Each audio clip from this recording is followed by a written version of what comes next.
সংকল্প করা তো হয়ে গেছে, এবার একটু খেয়ে নেবে চলো। এসে থেকে কিচ্ছু দাঁতে কাটুনি।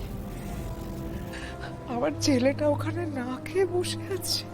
ময়না যে একটু খিদে সহ্য করতে পারে না, ওই ছেলেটাকে পর্যন্ত কোনো খাবার দিচ্ছে না। না দিচ্ছে খাবার, না দিচ্ছে জল। কিভাবে যে ওরা রয়েছে,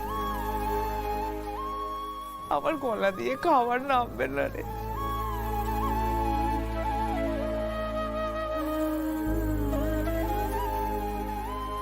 এই যে আমি ওদের নামে সংকল্প করে বাবা ভুবনেশ্বরের কাছে প্রদীপ জ্বালালাম, বাবা ভুবনেশ্বর ওদের ভালোই ভালোই ফিরিয়ে দিবি। আমি তবেই খাবো, নচেত নয়। মৌসুমী, তুমি তুমি 5টা প্রদীপ জ্বেলেছ?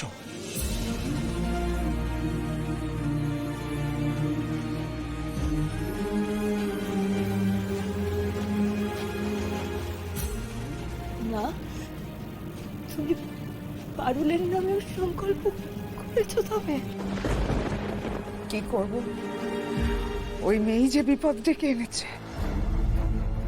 কিন্তু ওখানে ওর মাথায় সবচেয়ে বেশি চলে, বাকিদের মতন সাদাসিধে তো ও নয়। যদি ওখান থেকে কেউ ওদের বের করে নিয়ে আসতে পারে, তাহলে সে ওই মেয়ে, ওই একমাত্র পারবে। আর আমি এও জানি ও কখনো একা বেরিয়ে আসবে না, ও রায়ানকে নিয়েই বেরিয়ে আসবে। তাই রায়ানের মঙ্গল কামনায় যদি প্রদীপ জ্বালি, তাহলে ওর জন্য তো জ্বালতে হবে। যাক, নিজের স্বার্থের জন্য হলেও শেষমেশ পারুলের জন্য মঙ্গল কামনা তো করলে তুমি মা।